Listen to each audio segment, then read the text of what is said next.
안녕하세요. 오늘은 천재노 3학년 2학기 교과서 4단원이고요. 4단원 세상을 보는 눈 설명을 시작하도록 하겠습니다. 먼저 이제 인공빛에 대한 글을 같이 볼 거예요. 이 글은 이제 논설문입니다. 논설문이고 이 글은 시험에서 뭐가 나오게 될 거냐면 일단 이렇게 약간 비문학 글이 나올 때 항상 나오는 거 뭐지? 내용 전개 방식을 물어볼 거예요. 내용 전개 방식은 선생님이 지금 미리 필기해 둔 거 기준으로 요쪽 오른쪽 측면에 쌤이 이렇게 화살표 빼서 미리 써놨거든요. 그래서 내용 전개 방식을 물어보게 될 거고 더불어서 이 논설문은 여러분에게 무엇을 가르치기 위해서 준비된 거냐면 논증 방식. 자, 논증 방식에 대해서 묻게 될 거예요. 논증 방식은 크게 귀납과 연역 두 가지 방식이 있어요. 그러니까 논증 방식이라는 건 어떤 사람이 자신이 어떤 주장을 할 때 그냥 나의 의견을 가지고 주장하면 안 되겠지. 나는 이렇게 생각해. 그냥 내 생각이 이거야 라고 하면 너무 글이 신뢰성과 설득력이 떨어지잖아요. 그래서 나의 의견을 가지고 주장을 하는 것이 아니라 논리적인 방법으로 주장을 하는 방식을 논증 방식이라고 해요. 귀납이 있고 연역이 있는데 귀납이랑 연역에 대해서는 여기 밑에 정리된 게 있어서 이거 먼저 보고 올게요. 여기 있어. 자, 여기 봅시다. 학습활동인데, 자, 일단 귀납은 뭐냐면 구체적이고 개별적인 사실로부터 일반적인 논증을 이끌어내는 방법이에요. 자, 그러니까 어떻게 하는 거지? 금붕어는 아가미로 숨을 쉬어, 송사리도 아가미로 숨을 쉬어. 그러면 이 금붕어와 송사리는 구체적이고 개별적인 사실이에요. 그치?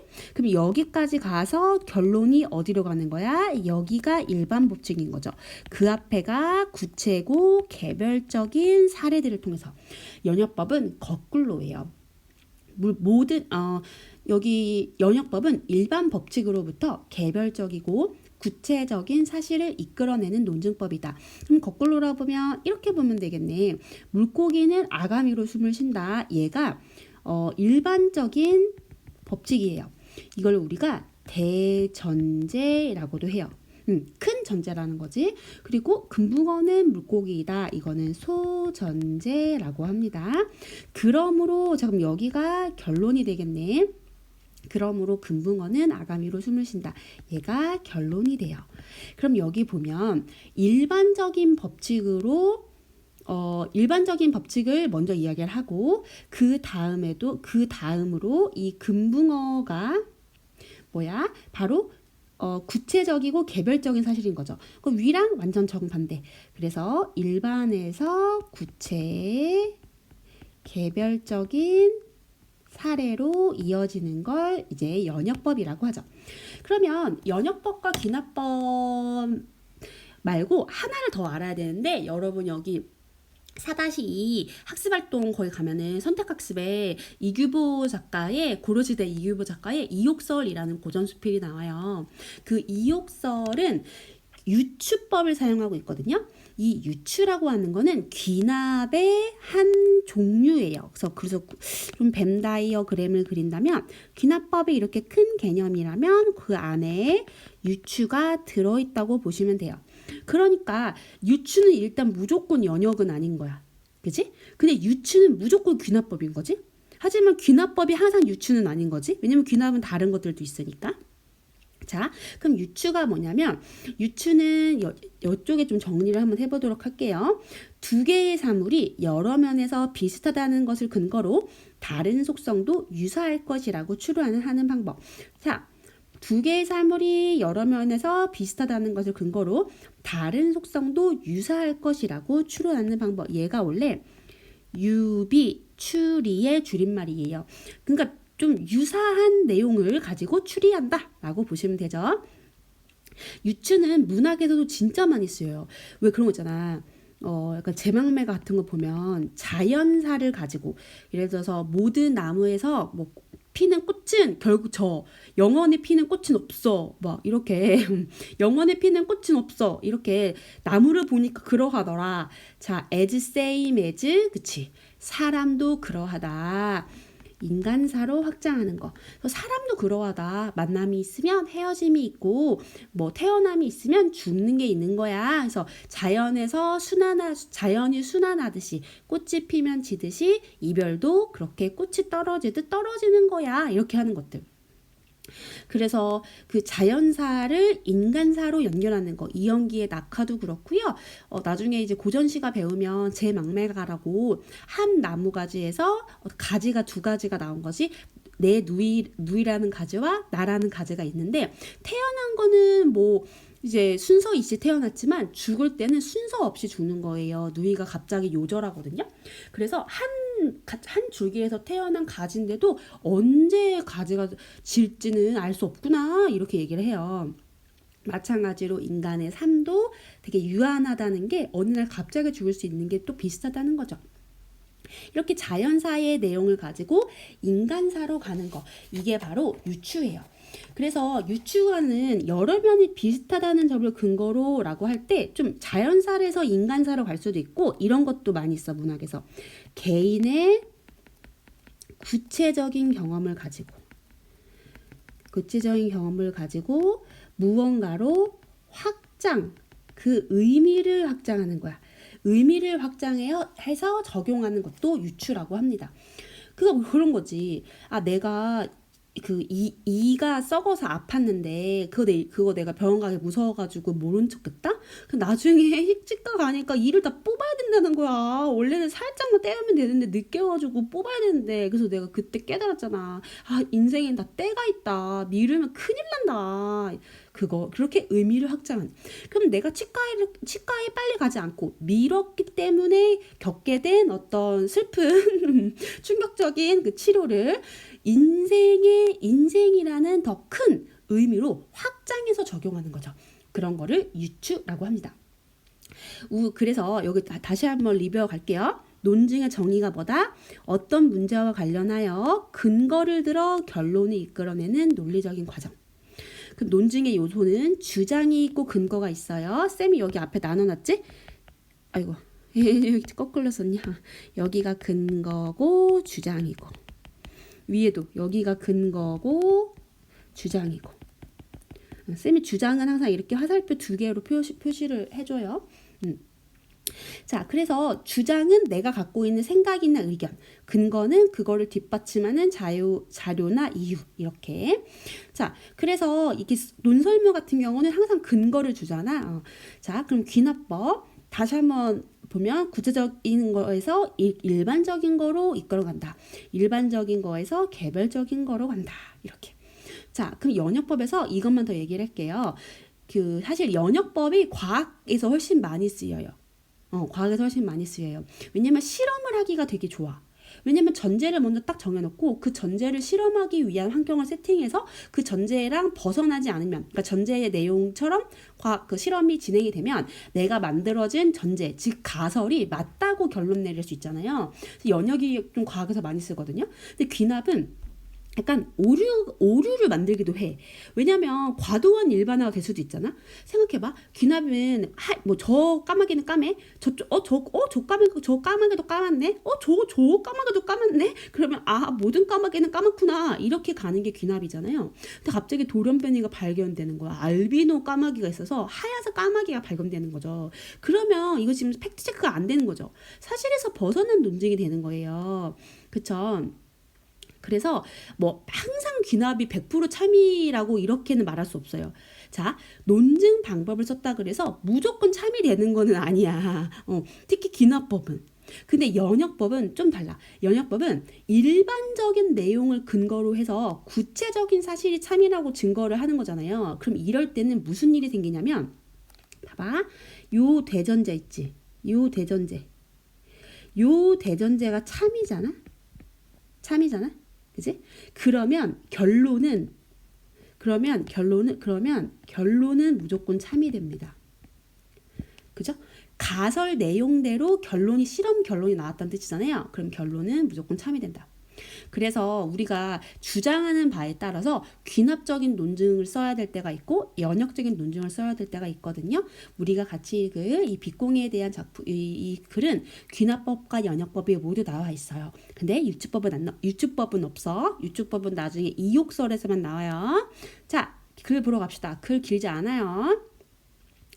자, 빛과 어둠. 우리는 빛은 항상 좋은 것으로 어둠은 나쁜 것으로 인식하는 경향이 있다. 자, 이게 바로 빛과 어둠에 대한 고정관념이죠. 자, 이런 거는 쌤이 옆에 오른쪽에 내용 전개 방식 써놨어요. 일반적인 경향. 이거 시험에서 통념이란 말 진짜 많이 나오지. 흔히 통해져 있는 관념. 일반적인 통념과 다른 생각을 이제 글의 초반에 제시하면서 독자의 흥미를 이제 돋우고 있어요. 이게 논설문은 처음, 중간, 끝에 구성을 가지고 있기 때문에 처음에서 항상 해야 하는 것들이 있잖아. 처음에서는 뭐 어떤 걸 얘기해? 처음은 일단 독자의 흥미를 이끌기 위해서 노력하는 도입부가 필요하고요. 그리고 핵심 소재를 소개하게 됩니다. 그래서 빛과 어둠에 대해서 이 글은 쓰게 되겠지라는 것도 알 수 있죠. 그리고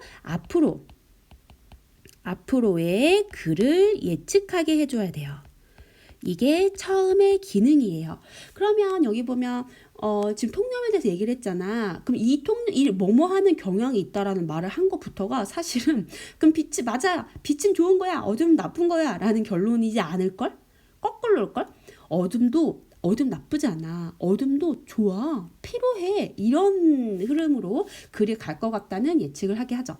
적어도 건강상의 문제에서는 빛도 중요하지만 그에 못지않게 어둠도 중요하다. 자, 우리 지금 뭐에 대해서 어떤 상의 문제? 건강상의 문제. 앞으로 빛과 어둠이 건강과 어떻게 관련이 있는지 이야기를 할 거다. 그리고 핵심적인 주장도 알게 되네. 어둠이 중요하다.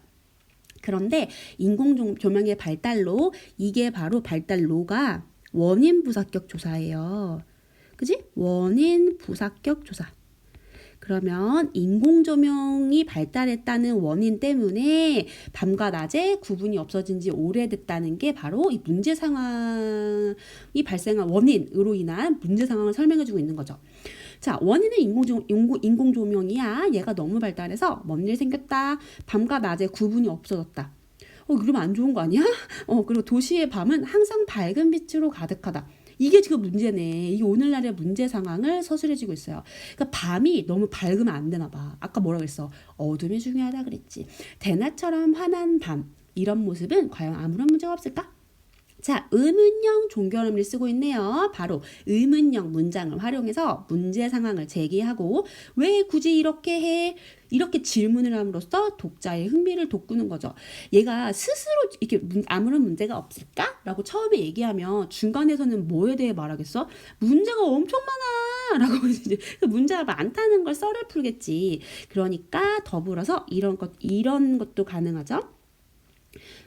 문답 현식. 자문자답이라고 길게 쓸까? 자문자답의 전개 방식을 쓰고 있다. 자기가 묻고 자기가 대답한다. 자, 이제 대답할게요. 자, 인간의 몸에서 분비되는 여러 호르몬 가운데 생체 리듬에 관여하는 대표적인 호르몬인 멜라토닌은, 자, 그럼 멜라토닌은 뭐야? 정의가 나왔죠? 관형으로 나왔네? 생체 리듬에 관여하는 대표적인 호르몬 2인이 멜라토닌을 꾸며주죠. 그러니까 전개 방식은 뭐라고 얘기할 수 있겠어? 개념의 정의를 제시한다. 자, 밤과 같이 어두운 환경 조건에서 만들어지고, 이거 밤에 만들어진다, 멜라토닌. 낮에는 안 만들어져요. 밝으면 안 만들어져요. 뭐래? 과도한 빛에 노출되면 합성이 중단된다. 즉 뭐야? 낮에는 멜라토닌 안 만들어지고 밤에 만들어진다. 이게 바로 멜라토닌의 특징. 자, 멜라토닌은 수면과 체온을 조절하고요. 특징 여러 개 나오고 이제 기능을 말해줍니다. 그 밖에도 항산화 작용, 면역 기능 개선, 학습과 기억력 증진 등의 효과가 있다고. 우리 모두 멜라토닌이 필요한데? 똑똑해지게 해준대. 자, 멜라토닌 기능까지 얘기를 해주고 있네요. 자, 그런데 우리는 원하든 원하지 않든, 즉 필연적으로 불가피하게 과도한 인공빛에서 살아간다. 이거 지금 계속 문제죠? 과도한 인공빛. 아까 인공조명의 발달, 이게 다 부정적인 그 문제 상황을 발생하게 만드는 원인이었잖아요. 투머치 빛이 문제라는 거야. 왜냐하면 여기서 여러분 이거 조심해야 돼. 빛도 중요하지만이라 그랬다. 예를 들어서 모든 빛을 몰아내고 어둠만 이 세상에 가득하도록 만들자. 이런 게 주제일 수는 없는 거야. 빛도 중요하지만 그치? 그래서 과도한 인공빛이 문제라는 거야. 빛이 문제라는 게 아니라 과도한 인공빛이 문제 상황이라고. 자, 그러다 보니 그 속에서 그 속이 뭐야? 과도한 인공빛에서 살아가는 순한 사람들은 의식도 하지 못한 채. 자, 우리 이거 의식하고 살아가고 있대? 아니야. 우리 모른데. 다른 말로 뭐야? 무의식적으로. 생체 리듬이 깨지고 그것에서 비롯한 각종 증상에 시달리고 있다. 이게 바로 문제점이네. 생체 리듬이 깨져서 각종 증상에 시달리네. 자, 생체 리듬이 깨졌기 때문에 각종 증상에 시달리게 되는 거예요. 거꾸로 가면 안 돼. 예를 들어서 각종 증상에 시달리기 때문에 생체 리듬이 깨진다. 이러면 돼, 안 돼? 안 됐죠? 인과관계 똑바로 보셔야 돼요. 그것에서 비롯한이라고 나와 있으니까. 자, 이와 관련된 연구 결과가 흥미롭다. 밤에 인공빛에 과도하게 노출되면 유방암 발병률이 높아진다는 내용이다. 아, 이거 무서운데? 자, 이 연구 결과의 내용을 구체적으로 알려주고 있는데, 아까 인공빛 때문에 생체 리듬 다 깨지고 그것 때문에 아파진다고 하잖아요. 아니, 어떻게 아파지는데? 궁금하죠? 그 아파지는 내용을 구체적 사례로 알려주고 있다. 자, 옆에 쌤이 내용 전개만 써놨죠? 연구 결과와 구체적인 사례를 제시해서 신뢰성을 높이고 있다.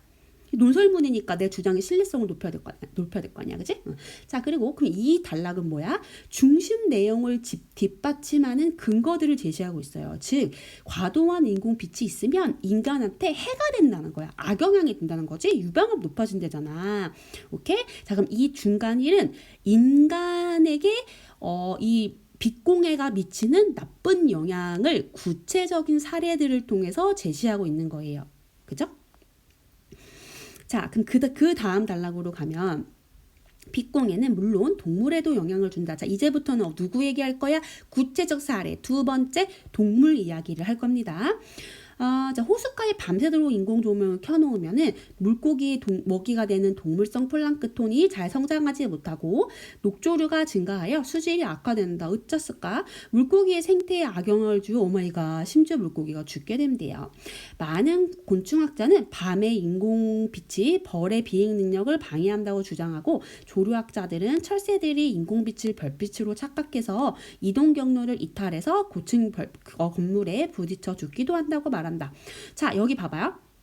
일단 플랑크톤 얘기 있잖아요. 호숫가에 밤새도록 불을 켜놓으니까 플랑크톤이 못 자라고, 그래서 녹조류가 증가해서, 왜 플랑크톤이 녹조류를 먹잖아요. 그래서 그 물을 정화시키잖아. 근데 그걸 못하니까 수질이 악화되고, 이거는 다시 또 뭘로 연결돼? 물고기를 죽게 만드는. 여기서도 이거 지금 다 인과관계네. 그치? 다 인과관계고. 근데 여기서도 구체적인 사례를 제시해서 신뢰성을 높이는 거죠. 지금 이 사람 주장이 뭐야? 빛공해는 악영향을 준다는 거야. 인간에게 악영향을 준다. 이번 챕터는 뭐야? 동물에게 악영향을 준다. 그죠? 그리고 쌤이 형광펜 쳐놓은 많은 곤충학자, 그리고 조류학자, 이런 사람들이 바로 전문가, 학자들이죠. 이런 전문가와 학자들의 말을 간접적으로 인용해서 신뢰성을 높인다. 여러분, 이거 간접 인용 조심하세요. 직접이 되려면, 직접 인용은 뭐야? 따옴표가 아예 나와줘야 돼. 그치? 근데 여기 봐봐. 갑자기 문법 시간 됐어? 여기 있잖아. 다고. 보여? 다고. 그리고 한다고. 그치? 이거 지금 얘가 바로 간접 인용에 쓰이는 말이잖아요. 그죠? 그래서 요거 잘 보세요. 자, 식물이 24시간 빛을 쬐는 일이 지속되면 씨를 맺지 못하는 상황이 발생한다. 얘도 구체적인 예시를 제시해 주는데, 특히 들깨 있잖아. 얘가 빛에 민감하대요.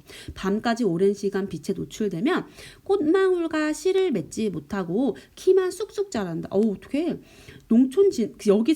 여기까지 그럼 보면 구체적인 예시를 제시해서 신뢰성을 높이는 걸 할 수 있죠? 들깨라고 딱 알려주잖아. 이 챕터는 식물에게 악영향을 미치는 구체적인 사례를 알려주고 있는 부분이에요. 농촌진흥청 국립식량과학원 연구 결과 하면서 이렇게 밝은 빛에 장기간 노출되면 수확량이 벼는 16%, 보리는 20%, 들깨는 94% 대박이다. 야, 이거 확실히 들깨는 예민하네. 아까 뭐라 그랬어? 빛에 민감하다 그랬잖아. 얘가 요 그대로 가져가자? 거의 뭐 안 자라는 거네. 그래서 들깨가 얼마나 민감한 식물인지를 알려주는 구체적인 예네요. 여기 보면 16%, 20%, 94% 이렇게 구체적인 수치를 제시해주고 있죠. 요거 헷갈리면 안 돼. 구체적인 예시랑 구체적인 수치. 구체적인 수치가 있을 때가 있고 수치는 없지만 구체적인 사례나 예시를 줘서 신뢰감을 줄 때도 있잖아요. 자, 얘는 구체적인 수치를 주고요. 그리고 전문기관이잖아. 전문가의 말을 인용하잖아. 전문가가 아니구나. 전문기관이구나. 과학원이니까. 그럼 전문기관의 연구를 인용함으로써 신뢰도를 높이고 있다. 그죠? 자, 그럼 이제 세 가지 얘기했다. 인간 얘기했지, 동물 얘기했지, 이제 식물 얘기했지. 구체적 사례 세 가지를 어떻게 했어? 여기 보세요. 빛공해의 부정적인 영향 세 가지를 나열하고 열거하고 있죠. 자, 그리고 그래서 여기 보면 그래서 이처럼 지나친 인공빛은 알게 모르게 인간과 동식물에 악영향을 미치고 우리 삶에 직간접적으로 관여한다. 얘가 이처럼이잖아. 그 이처럼은 접속부사죠. 앞에 문장하고 뒤를 연결해 주잖아. 얘가 딱 화살표 2개 치고 이렇게 가야 돼. 왜? 결론이야. 결론. 앞에 있는 근거가 세 가지가 있었죠.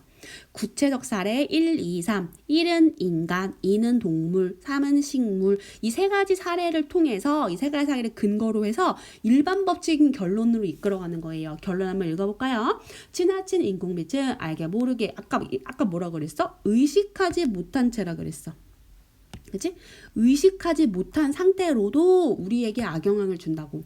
인간 그리고 동식물 이 사례 1, 2, 3였죠. 거기에 악영향을 미치며 여기까지 한 말은 뭐 말하는 거야? 내용 전개 방식에서 중간 1, 2에 있었던 즉 본문의 내용을 요약해주고 있는 부분이에요.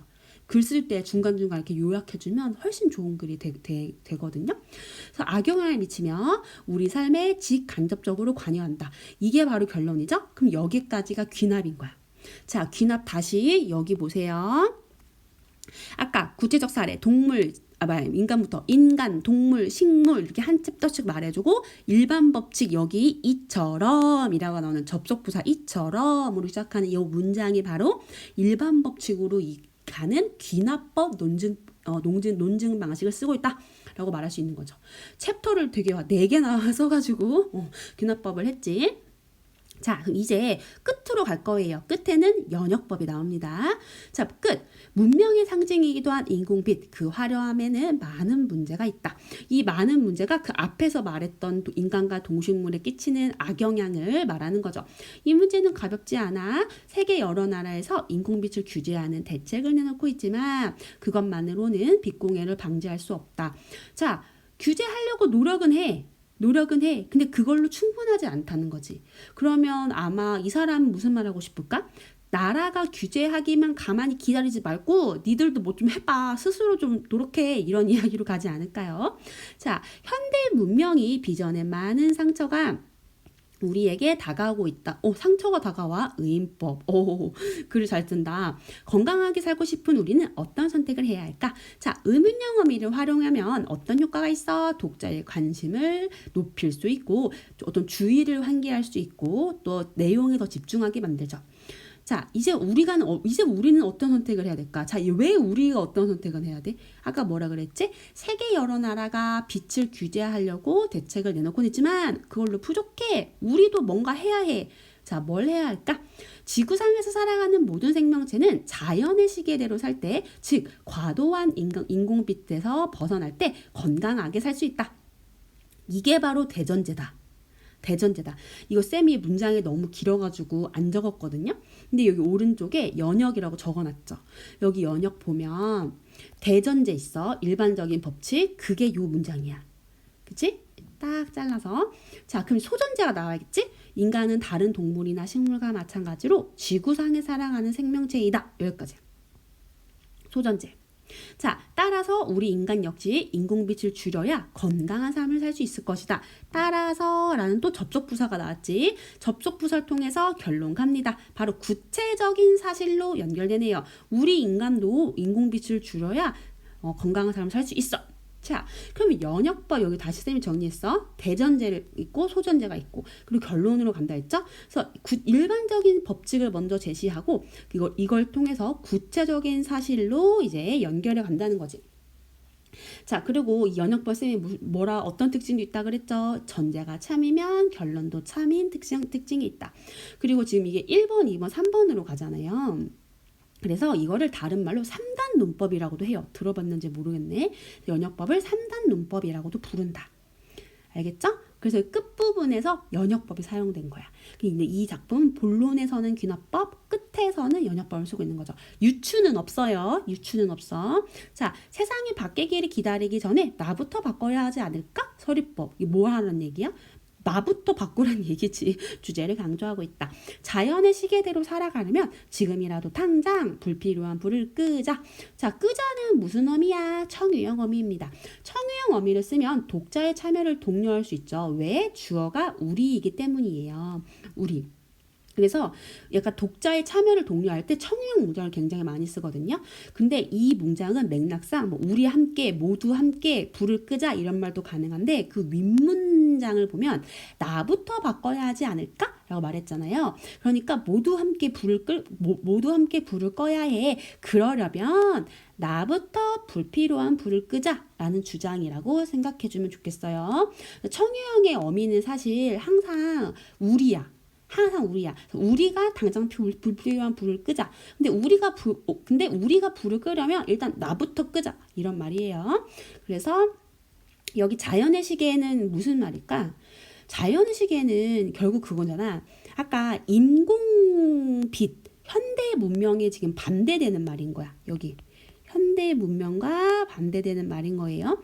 그럼 자연의 시계는 낮이고 밤은 밤인 세상이겠지. 그래서 과도한 인공빛에서 벗어나서 낮과 밤을 구별하며 사는 삶. 이게 즉 뭐 해가 뜨고 지고의 순리에 맞춰서 사는 삶을 말하는 거겠죠. 낮은 낮답게 밝고 밤은 밤답게 어둡고. 오케이. 자, 그러면 여기 왼쪽에 핵심 정리 볼게요. 갈래는 논설문입니다. 독자에게 정보를 제시하며 자신의 의견을 주장하는 글이고요. 성격, 논증적, 설득적, 비판적. 네, 주제가면 건강을 위해 자연의 시계대로 살아가자. 이게 주제고. 그리고 건강한 삶을 위해 불필요한 불을 끄자. 이게 또 다른 주제고. 자, 특징, 다양한 사례를 구체적으로 제시해서 빛공해의 문제점을 부각한다. 다음, 빛공해의 악영향을 근거로 제시하여 과도한 인공 조명을 줄이자는 주장을 뒷받침한다. 이거 막 세 개 말했잖아. 뭐 인간에게도 안 좋다, 동물에게도 안 좋다, 식물에게도 안 좋다. 그죠? 다 안 좋아. 다음, 귀납과 연역의 논증 방식을 사용하여 주장의 설득력을 높였다. 근데 이거 더불어서 귀납이란 연역을 쓰잖아. 그러면 글의 짜임새도 되게 높아져요. 글의 짜임새, 그러니까 글의 어떤 구조적인 통일성이라 그러지? 구조적인 통일성도 좋게 만든다는 거죠. 알겠죠? 근데 여기는 근데 얘는 글 진짜 잘 썼어. 이 내용 전개 방식이 글을 아주 잘 썼어. 글쓰기의 정석이야, 정석. 자, 그러면 여기 뒤에 그 학습활동 가보면 학습활동은 사실 엄청 중요하거든요. 학습활동에서 시험 다 나와 알지. 근데 학습활동을 쌤이 다 아까 얘기를 해줬어. 그러니까 또 얘기를 안 해주는 게 더 효과적일 것 같아. 여러분이 순공하면서 문제 풀면서 정리해 보도록 합시다. 자, 그럼 저는 4-2 영상에서 여러분을 만나겠습니다.